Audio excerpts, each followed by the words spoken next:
Selamat pagi Ibu, selamat pagi teman-teman. Baik, perkenalkan nama saya Noviana Dea Fatima. Di sini saya akan membahas materi tentang sistem organ pada tumbuhan. Yang pertama, pengertian organ tumbuhan. Organ adalah kumpulan beberapa jaringan yang secara bersama-sama melakukan tugas tertentu. Sedangkan tumbuhan adalah makhluk hidup yang memiliki peran penting dalam ekosistem. Jadi, organ tumbuhan adalah bagian-bagian tubuh tumbuhan yang memiliki fungsi spesifik dan tersusun dari berbagai jaringan. Organ tumbuhan dibagi menjadi 3. Yang pertama akar, yang kedua batang, dan yang ketiga daun. Sedangkan bagian organ selain ketiga organ tersebut adalah modifikasinya. Contohnya, umbi merupakan modifikasi akar, bunga merupakan modifikasi ranting dan daun.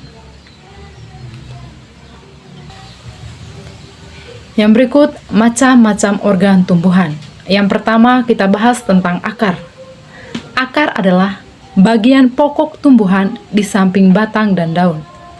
Fungsi akar adalah sebagai berikut. Yang pertama, untuk melekatkan tumbuhan pada media atau tanah.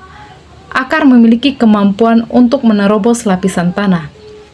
Fungsi yang kedua, menyerap garam, mineral, dan air melalui bulu-bulu akar. Air masuk ke dalam tubuh tumbuhan. Yang ketiga, pada beberapa tanaman, akar digunakan sebagai tempat penyimpanan cadangan makanan. Contohnya pada ubi, kentang, wortel. Yang keempat, pada tanaman tertentu seperti bakau berperan untuk pernapasan. Yang berikut berbicara tentang struktur akar. Yang pertama, morfologi atau struktur luar akar tumbuhan. Kita perhatikan di situ ada gambar. Pada gambar tersebut menerangkan bahwa pada bagian morfologi akar terdiri dari 7 bagian. Yang pertama ada leher atau pangkal akar. Yang kedua ada ujung akar. Yang ketiga ada batang akar. Yang keempat ada cabang-cabang. Yang kelima ada serabut akar.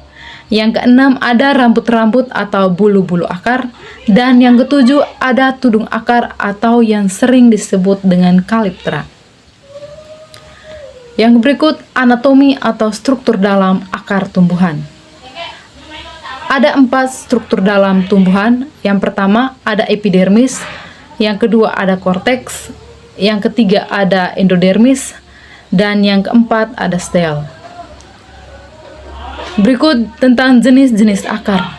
Menurut bentuknya, akar tumbuhan ada 2 jenis, yaitu akar tunggang dan akar serabut. Kita perhatikan di gambar, ada 2 jenis akar, yaitu akar tunggang dan akar serabut. Pada akar serabut berbentuk seperti serabut. Bagian ujung dan pangkal akar berukuran hampir sama besar. Semua bagian akar keluar dari pangkal batang. Akar serabut dimiliki oleh tumbuhan biji berkeping satu atau sering disebut dengan monokotil. Misalnya itu pada jagung dan pada padi. Yang kedua, kita berbicara tentang akar tunggang. Akar tunggang memiliki akar pokok. Akar pokok bercabang-cabang menjadi bagian akar yang lebih kecil. Akar tunggang dimiliki oleh tumbuhan berkeping 2 atau sering disebut dengan dikotil, misalnya pada jeruk dan kacang-kacangan. Pada tumbuhan tertentu, terdapat akar-akar khusus. Berikut ini akar-akar yang mempunyai sifat dan tugas khusus. Yang pertama, akar tunggang. Akar ini tumbuh di bagian batang tumbuhan di atas tanah. Akar tersebut menggantung di udara, tumbuh ke arah tanah. Contohnya adalah akar pada pohon beringin. Yang kedua, akar pelekat. Akar ini tumbuh di sepanjang batang. Akar tersebut berguna untuk menempel pada kayu, tumbuhan lain, atau tembok. Misalnya itu pada akar lada dan sirih. Yang berikut, akar tunjang. Akar ini tumbuh dari bagian bawah akar ke segala arah. Akar tersebut seakan-akan menunjang batang agar tidak rebah. Misalnya itu pada pohon bakau dan pandan. Yang berikut, akar napas. Akar napas tumbuh tegak lurus ke atas sehingga muncul dari permukaan tanah atau air. Akar napas banyak memiliki celah atau jalan masuk udara, misalnya akar pohon kayu api. Yang berikut kita berbicara tentang batang. Batang merupakan bagian penting dari tumbuhan yang berada di atas permukaan tanah. Pertumbuhan batang berasal dari titik tumbuh berupa meristem apikal atau ujung yang terdapat pada batang. Berdasarkan tempat kedudukan batang pada tumbuhan, batang dapat disamakan dengan sumbu tumbuhan, sehingga bagian dari tumbuhan batang mempunyai tugas untuk mendukung bagian-bagian tumbuhan lain yang berada di atas tanah seperti daun, bunga, atau buah. Yang berikut, fungsi batang. Secara umum, batang tumbuhan herba maupun tumbuhan berkayu memiliki fungsi sebagai berikut. Yang pertama, batang merupakan organ lintasan air dan mineral dari akar ke daun dan lintasan zat makanan hasil fotosintesis dari daun ke seluruh bagian tumbuhan. Yang kedua, batang merupakan organ pembentuk dan penyangga daun. Yang ketiga, pada beberapa jenis tumbuhan, batang berfungsi sebagai tempat penyimpanan cadangan makanan dan alat perkembangbiakan secara vegetatif. Yang berikut kita berbicara tentang daun. Daun berasal dari meristem apikal yang tumbuh membentuk suatu kuncup yang menonjol ke samping. Pertumbuhan daun berbeda dengan pertumbuhan pada akar dan batang karena pertumbuhan daun terbatas. Fungsi daun yang adalah sebagai tempat berlangsungnya fotosintesis atau tempat produksinya bahan makanan bagi tumbuhan. Yang berikut kita berbicara tentang struktur daun. Sebagaimana pada akar dan batang, daun juga terdiri dari 3 sistem jaringan. Yang pertama, helai daun atau lamina, terdiri dari selapis epidermis pelindung, bagian jaringan dasar parenkim yang dikenal sebagai mesofil dan berkas vaskular. Yang pertama, kita bahas tentang epidermis. Epidermis daun terdapat pada permukaan atas daun atau permukaan adaksial dan permukaan bawah daun atau permukaan abaskal. Yang kedua, tentang mesofil atau jaringan dasar. Mesofil daun merupakan jaringan dasar yang tersusun dari parenkim palisade atau jaringan tiang dan jaringan spons atau jaringan bunga karang. Pada tumbuhan dikotil, di bawah epidermis terdapat sel-sel parenkim.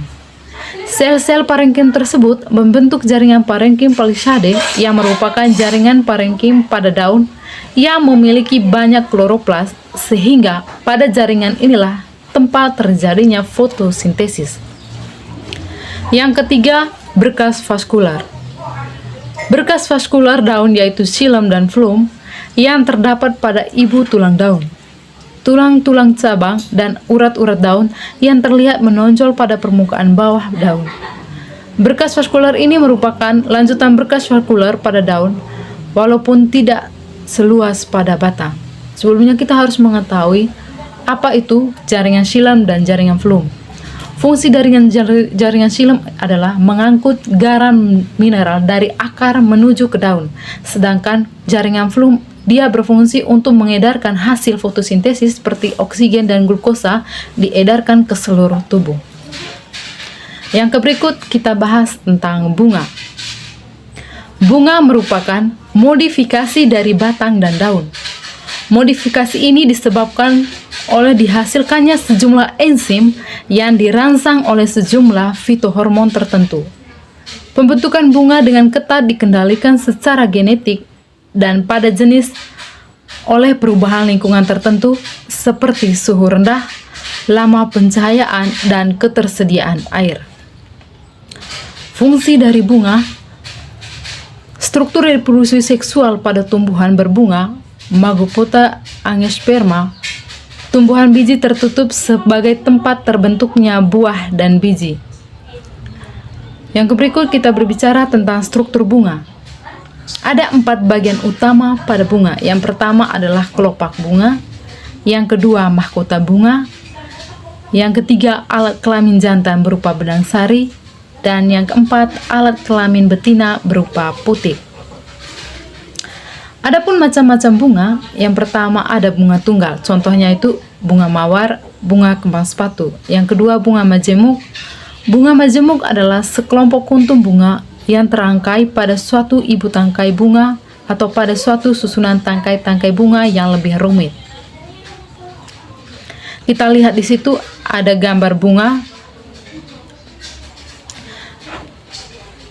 Yang berikut kita berbicara tentang buah. Buah adalah organ pada tumbuhan yang merupakan perkembangan lanjutan dari bakal buah atau ovarium. Buah biasanya membungkus dan melindungi biji.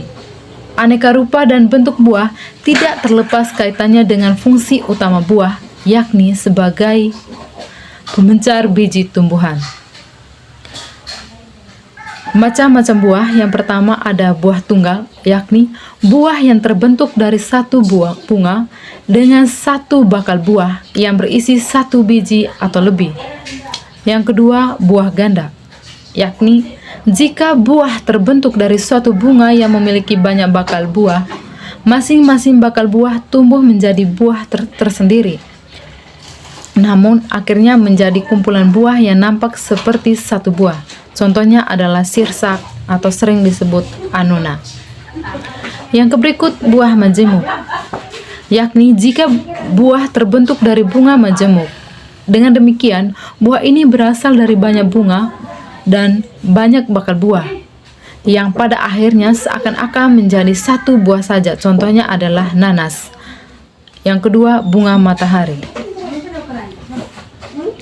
Yang berikut kita bahas tentang biji. Pada umumnya biji memiliki 3 bagian utama, yakni yang pertama lembaga atau embrio, yang kedua cadangan makanan untuk pertumbuhan embrio, yang ketiga kulit. Kita bahas yang pertama tentang lembaga atau embrio. Lembaga atau embrio adalah jaringan bakal tumbuhan yang baru akan berkembang manakala kondisi lingkungan sesuai.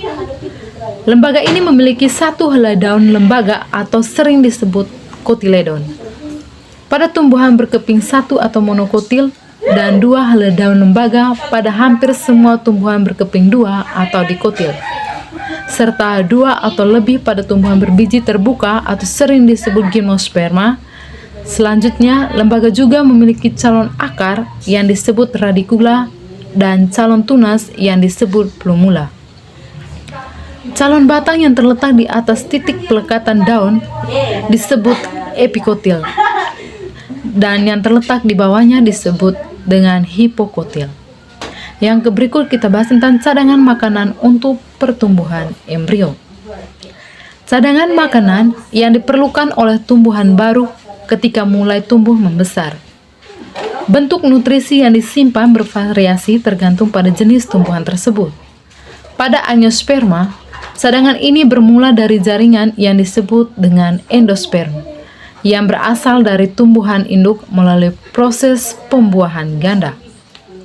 Endosperma yang biasanya triploid ini kaya akan nabati atau zat-zat pati dan protein.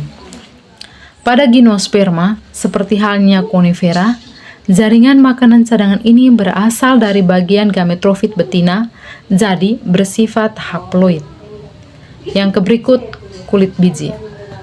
Kulit biji atau testa berkembang dari jaringan integumen yang semula mengintari ovula atau bakal biji. Tak kala biji masak, kulit biji ini dapat setipis kertas, misalnya pada kacang tanah, atau tebal dan keras seperti pada kelapa. Kulit biji ini berguna untuk menjaga lembaga dari kekeringan dan kerusakan mekanis.